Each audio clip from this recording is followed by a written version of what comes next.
असेल आणि परमेश्वराने मला शक्ती दिली म्हणा किंवा आई वडिलांच्या पुण्याने मी आजपर्यंत सुद्धा सुदृढ राहिलो, सगळ्या बाबतीतली तब्येत सुद्धा चांगली राहिली आणि ह्या जे गोळाफळावर मी इथून पुढे समाजसेवेचा वसा घेतला आणि असं वाटतं की एवढी मोठी भाजपासारखी पार्टी आणि आपल्या सर्वांचे लाडके नेते महाराष्ट्राचे माजी मुख्यमंत्री विकासाचे चेहरा असलेले नेतृत्व आपल्याला लाभले आणि त्यांनी आपल्याला शब्द दिलाय, त्यांना त्यांच्या मार्फत आपण विकास घडू शकतो अशी त्यांनी हमी दिली आहे. त्याच्यामुळे मी सर्व जे जुने लोक म्हणतात ना घरात तुळशीपत्र ठेवून एखादं काम करतो म्हणजे सर्व तिकडे अक्षरशः मी सर्व तिकडे सोडून देऊन केवळ या निवडणुकीत जर आपण विजयी झालो नाही, मला खात्री आहे की साहेबांच्या नेतृत्वाखाली मी विजयी होईल आणि तुमच्या सर्वांचे सहकार्य होईल.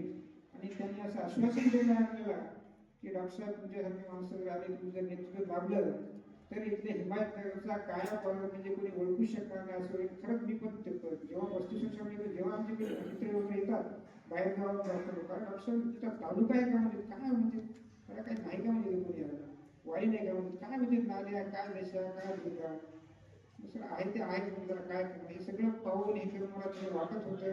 योगायोगाने साहेबांचं नेतृत्व भेटलं, सगळं सर्वांनी भेटलं. आमचे गिरीश भाऊ शाकुंतल स्कूलचे एक्सलन्स त्यांचं पण मार्गदर्शन खूप लागलं आम्हाला. त्यांच्या सर्वांच्या सहकार्याने आणि आपल्या सर्वांच्या प्रेमापोटी मी आज या क्षेत्रामध्ये पाऊल टाकत आहे.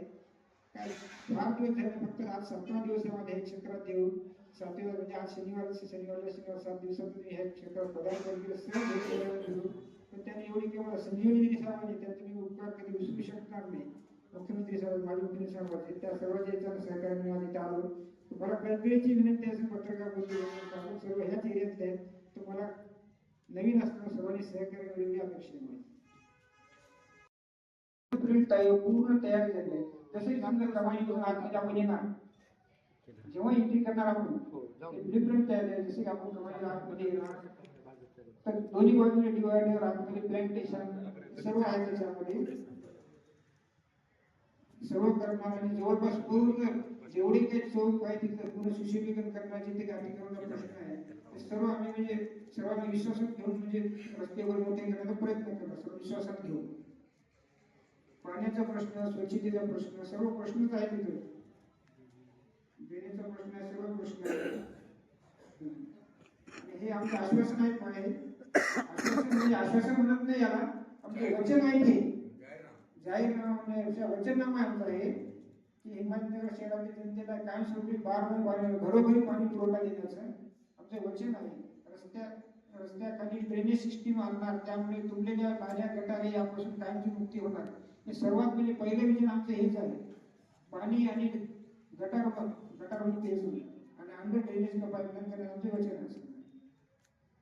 आणि नगरपंचायत कामासाठी नागरिकांचे कामे जलद गतीने होण्यासाठी विशेष ठिकाणी योजना सुद्धा आमचे त्याच्यात आहे. त्याच्यामध्ये शहरातील जनतेसाठी लहान लेकरांसाठी उद्यानाची सोय, लहान मुलांना खेळण्यासाठी प्ले पार्क, जसे की आम्ही कोणाची अपेक्षा न करता सांगत हरकत नाही. जसे की तुम्ही गेले असेल गणेश मंदिर कणकेश्वर तलाव काका तुम्ही गेले असेल ना, आता आज जाऊन 5 महिने बरोबर नाही 17 मान्य आता घरपट्टीचे आपल्याला दिसत आहे. आपल्याला सगळे उभा राहिलो तर आपण 10 पक्ष मुख्यमंत्री आहेत साहेब आणि देशाचे पंतप्रधान आहेत. भाजपचं राज्यात आणि देशात सत्ता आहे आणि नांदेड जिल्हा कोणत्याही पक्षात असो त्यांची सरकार आपण गणलं जात तरी सुद्धा अनेक नांदेड जिल्ह्यामध्ये नगरपंचायतला भाजपला काही नगरपंचायतला उमेदवार नाही. आपणही नेते आहात, विशेषतः मला वाटते तुम्ही आता गिरीबोध नेते आहेत समाजाचे, पण तुम्ही भाजपा नेते आहात. तुमच्यावर डॉक्टर वानखेडे साहेबांना भाजपात योग्य पुन्हा उमेदवारी तरी सुद्धा उमेदवारी देताना बिफॉर्म देताना तुला राहू केले असं वाटतं, अशी चर्चा आहे. पुन्हा मग आठवड्यावरती तुम्ही आता पिंपळवाडी महाराज असतील यांनी सर्वांनी शुभेच्छा दिल्या, पण आपले असताना आपण स्वतः उमेदवार का भेटले त्याचा विषय असा तर साहेबांचा जसा प्रवेश झाला तो हा विषय युतीमध्ये होता. काही जागा भाजपला सुटलेल्या होत्या, काही जागा सेनेला सुटलेल्या होत्या, तर ते युतीचा विषय होता. आमचं होईल या अपेक्षेनं शेवटपर्यंत आम्ही राहिलो आणि आमची मागणी होती की नगराध्यक्ष पदासाठी राजेंद्र वानखेडे साहेबांना उमेदवारी द्यावी आणि त्या दृष्टीनं आपण महायुतीसाठी चर्चा करावी, पण ते शक्य झालं नाही. त्यामुळं उमेदवार आमचे कमी राहिलेले आहेत. बाकी सर्व 17 उमेदवार सक्षम उमेदवार आमच्या जवळ होते, परंतु महायुतीच्या चर्चेमध्ये विलंब झाल्यामुळं ते शक्य झालं नाही. परंतु भारतीय जनता पार्टी तर्फे आपले जे उमेदवार आहेत डॉक्टर राजेंद्र वानखेडे साहेब, हे 34 वर्षापासून हे जनसेवेमध्ये रुग्णसेवेमध्ये आहेत. अतिशय सुशिक्षित आणि सर्वांना म्हणजे सर्व आपल्या हिमायतनगर मध्ये सर्वांना आवडते असे आम्ही सर्वे केल्यानंतर लक्षात आलं की अतिशय सक्षम असलेले आमचा एकच उद्देश होता की जो सक्षम उमेदवार आहे, जो इलेक्टिव्ह मेरिट आहे, त्याला आम्ही नगराध्यक्ष पदासाठी उमेदवारी द्यावी. आणि त्या दृष्टीनं आमचे नेते माननीय अशोकरावजी चव्हाण साहेबांनी सांगितल्याप्रमाणे राजेंद्र वानखेडे साहेबांना उमेदवारी देण्यात आली. आणि राजेंद्र वानखेडे साहेबांचं जे काम आहे आणि त्यांचा जे दृष्टिकोन आहे, पदावर नसताना सुद्धा त्यांनी सांगितलं की कोविडच्या काळामध्ये अतिशय चांगला एक उद्यान असं विकसित केलेलं आहे. तर आता त्यांचं जे आता जाहीरनाम्यातून म्हणजे त्यांची तयारी बघा की हिमायतनगरचा सर्वांगीण विकास करावा, हाच त्यांचा दृष्टिकोन आहे. इथं जे अंडरग्राउंड ड्रेनेज सिस्टीम आणावी, इथले रस्त्याचे सुशोभीकरण करावे, इथले जे नागरिकांच्या समस्या ताबडतोब सोडवाव्या, इथं उद्यान चांगल्या पद्धतीनं उभारावं, मॉर्निंग वॉक साठी वॉकिंग ट्रॅक उभारावा, असे खूप काही त्यांच्या मनामध्ये संकल्प आहे. आणि आपण सर्वांनी जनता नक्कीच त्यांच्यावर विश्वास टाकेल असा आम्हाला खात्री आहे. आणि आपले नेते माननीय अशोकराव चव्हाण साहेब, त्यांचा आशीर्वाद त्यांच्या पाठीमागे असल्यामुळं नक्कीच हे गोष्टी आहेत हे त्यांनी प्रत्यक्षात उतरवण्यास सक्षम राहतील. त्यामुळं सर्व जनतेला आमचं आव्हान आहे, आजच्या प्रेस कॉन्फरन्सच्या माध्यमातून आव्हान आहे की साहेबांच्या पाठीमागे जात धर्म हा विचार न करता आपलं काम कोण करू शकते, आपला विकास कोण करू शकते. आपल्या एक खरं भाग्य आहे हिमायतनगरचं की पहिल्यांदा इतक्या सक्षम आणि चांगले उमेदवार हिमायतनगरसाठी लाभलेले आहेत. जेणेकरून सर्व कोणालाही विचारा की कोणी म्हणतील की डॉक्टर साहेब, मी प्रॅक्टिस मध्ये असल्यामुळे मला पण माहित आहे की कमीत कमी खर्चामध्ये ते ट्रीटमेंट करतात. कधीच त्यांच्याबद्दल कोणी एक शब्द सुद्धा बोलू शकत नाही. आणि इतके वर्ष त्यांनी समाजसेवा केली आणि आता राजकारणामध्ये आले. राजकारणाच्या माध्यमातूनही त्यांची इच्छा आहे की लोकांसाठी काम करायचं. तर एक भाग्य आहे हिमायतनगरच्या सर्व जनतेचे की असा एक सक्षम उमेदवार. आणि भारतीय जनता पार्टी नेहमीच एक चांगला उमेदवार प्रत्येकाचं एक सरप्राइझिंग नेहमीच देत असते. आणि त्याचं एक सरप्राइझिंग टाइपच एक चांगला सर्वे मधून ही काय डायरेक्ट उमेदवारी देण्यात आली नाही. वानखेडे साहेब आहेत आणि त्यांना नगराध्यक्ष पदावर सर्वे करण्यात आलेला आहे. आणि त्यामध्ये मेजॉरिटी जवळपास 80 ते 90% सर्वे मध्ये लोकांनी हेच सांगितलेलं आहे की डॉक्टर राजेंद्र वानखेडे हेच उत्कृष्ट उमेदवार राहतील. त्यामुळे त्यांनाच उमेदवारी दिलेली आहे. त्यामुळे सर्वांना विनंती आहे आपल्या प्रेस कॉन्फरन्सच्या माध्यमातून की सर्व नागरिकांनी त्यांना भरभरून प्रतिसाद द्यावा आणि जास्तीत जास्त मतांनी निवडून द्यावा.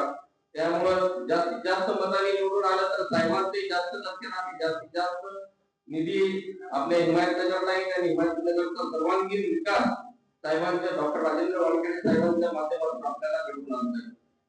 हे काम होतं आपलं जिल्हा आपल्या महायुतीच्या पक्षाचा आपल्याला राष्ट्रवादीचे नगराध्यक्षपदी उमेदवार आहे.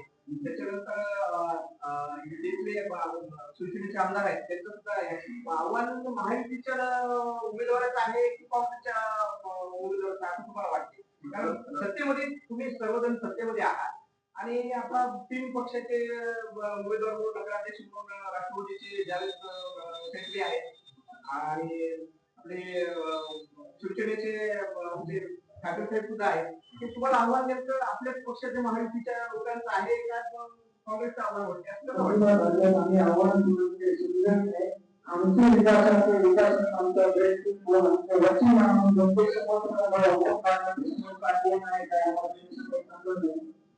आम्ही विकासावर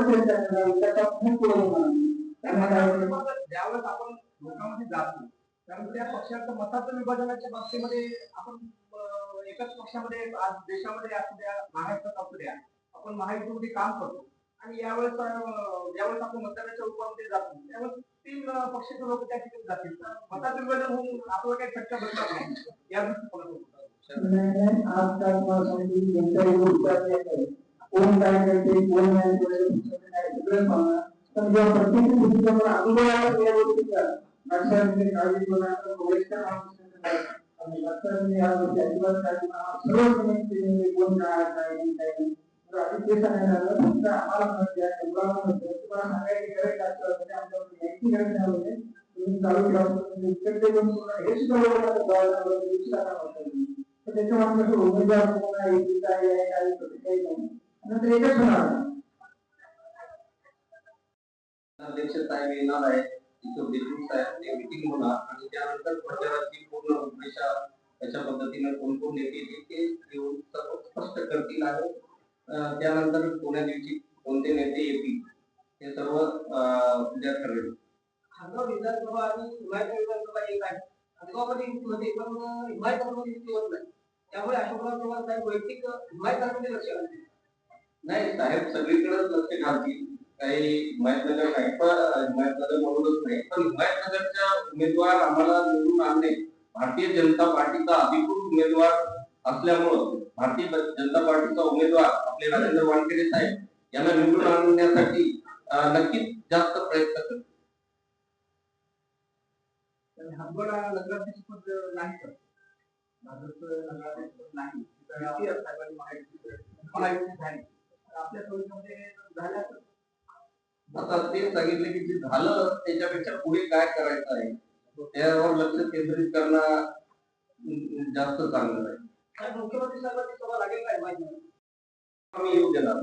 आम्हाला पत्रावरून असं वाटतं की जेव्हा विद्यमान महाराष्ट्र राज्याचे नेते आणि भारताचे माजी मुख्यमंत्री आशीर्वाद साहेब आल्यानंतर एक भाजप गटाने काय केलं तेव्हा डॉक्टर वानखेडे साहेब असतील तर कमाल भाजप गटाने फार मोठा जल्लोष केला त्या जल्लोषानं इथं जेव्हा कार्यक्रम होता भाजप कार्यक्रम त्यावेळेस त्याच्यावर आपलं काय म्हणत हे सर्वच पक्षामध्ये असे अंतर्गत घराघरामध्ये दोन भावामध्ये वेगवेगळे विषय राहतात पण लग्न असले की सर्व एकत्र येतात की नाही किती वाद असले हे लग्न आहे आता त्याच्यामुळे सगळं आता लग्नाला एकत्र येणार आहे त्याच्यामुळे काय विषय राहणार नाही अंतर्गत विषय निसटून गेलेले आहेत. आता आपला एकच आहे की साहेबांना जास्तीत जास्त आमचे 10 ते 10 नगरसेवक निवडून आणायचे अंतर्गत विषय सगळीकडेच असतात ते आता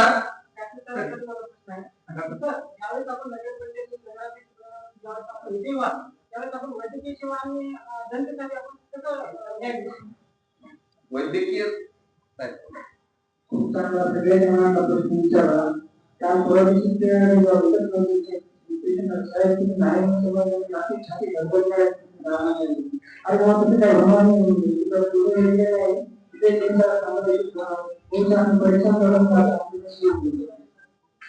काय नाही पोलीस नगर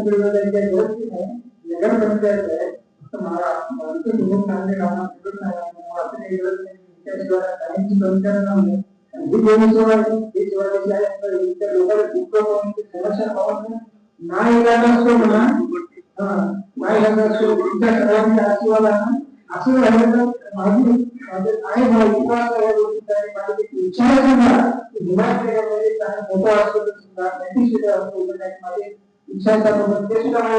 आहे